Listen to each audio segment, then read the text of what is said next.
Artlist.io.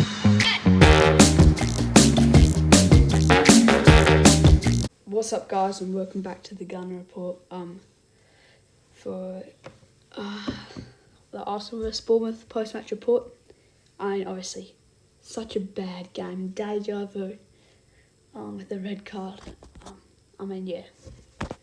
Not a good weekend, especially with Man City and Liverpool both winning their games in tight ones. Chelsea could have found a goal easily against Liverpool, and then Man City just found one in the last minute of the game. So Johnny Stone's goals have been haunting me in the last couple of months. But anyway, one thing I have to say before I talk about this horrific match was thank you guys for the support on the last video. I know it's probably hard to listen to me just talking about soccer and footy, but I don't know why you guys watch my videos, to be honest.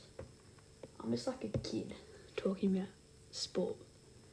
I would not go out of my way to watch this, but I got 50 views, which it's not a lot in the grand scheme of things, but for me, I can't even think of 50 people off the top of my head. So if I put it that way, I'm happy, and thank you guys for watching the videos. And I've been getting a lot of more comments recently, but yeah, thanks. Thanks for the support. So anyway, back to the game. The possession was 50-50.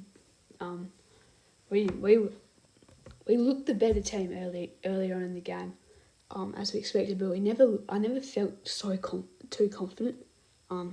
This was one game where from minute 1 to minute 90, I didn't actually feel that the confidence I feel when I'm watching us play against other mid-table teams.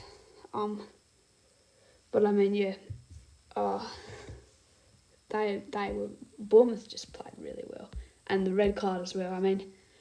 It's unnecessary from Slater and Trossard, bro. It's just the ball's bobbling out in the wing. Trossard,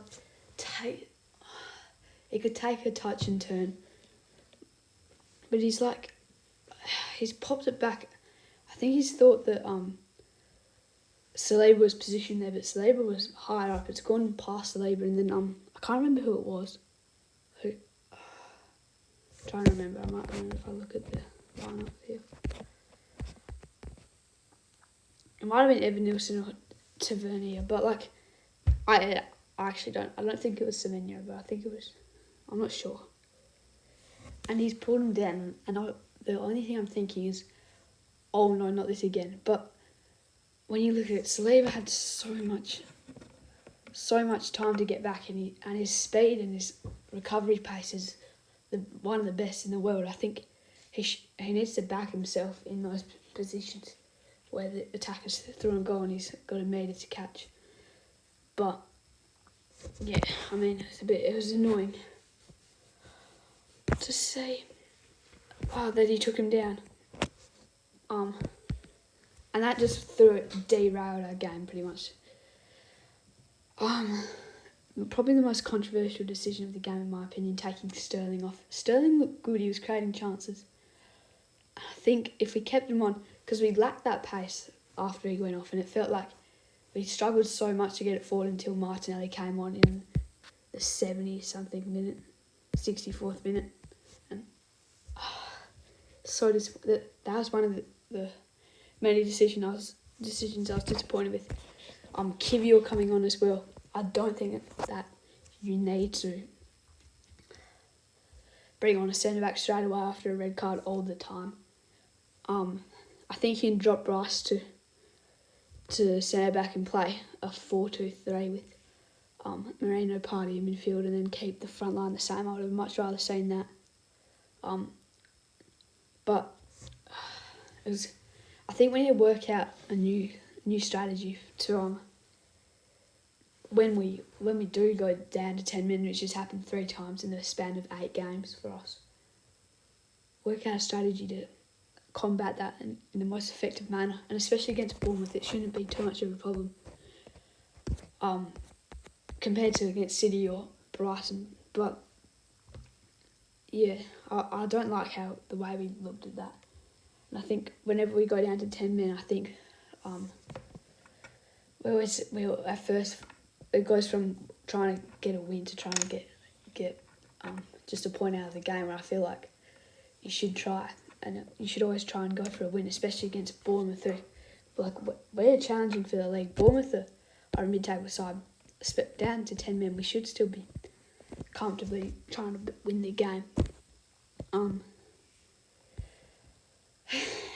We have to work something out. Moreno had such a good chance. I can't believe he missed it.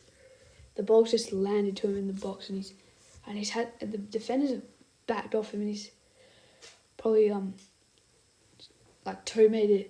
He's got so much space. He's got 2 metres of space each side of him, and he just had to put it in the corner, and he missed it by like half a metre to the right.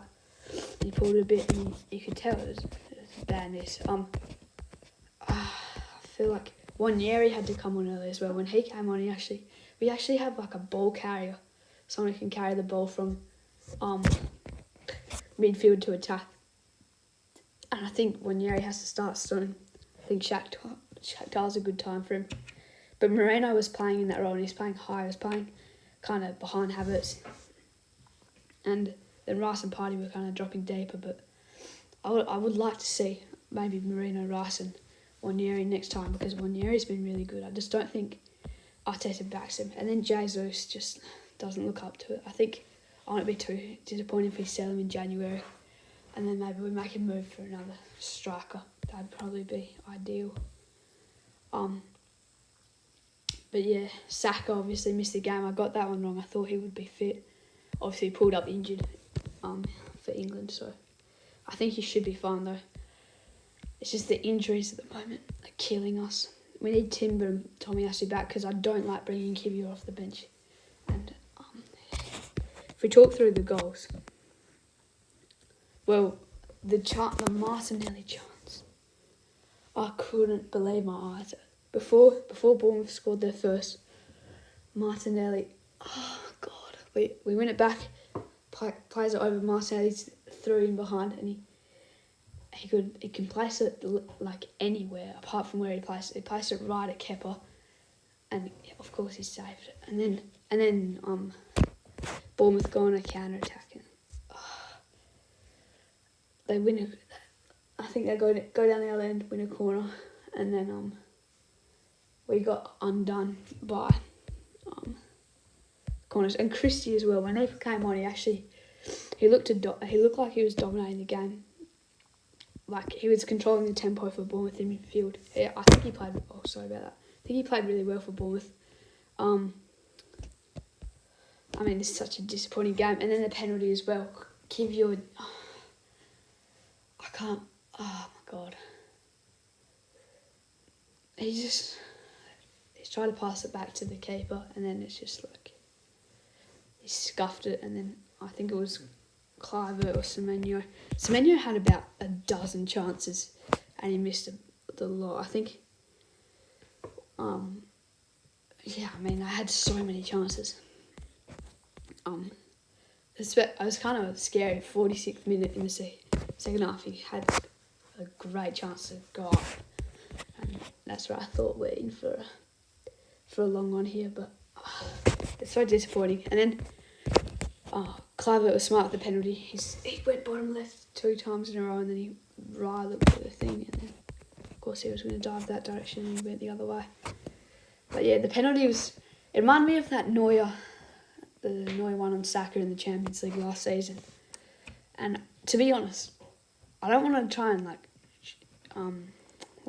it seem like it wasn't a penalty, but I feel like Neuer's one was worse than Raya. I feel like Clivert almost fell into Raya, almost ran into him, but then again, Raya should have just collected I think he should have just wrapped up the ball, but it was a tricky one because he was coming across him, and Clivert was good with it.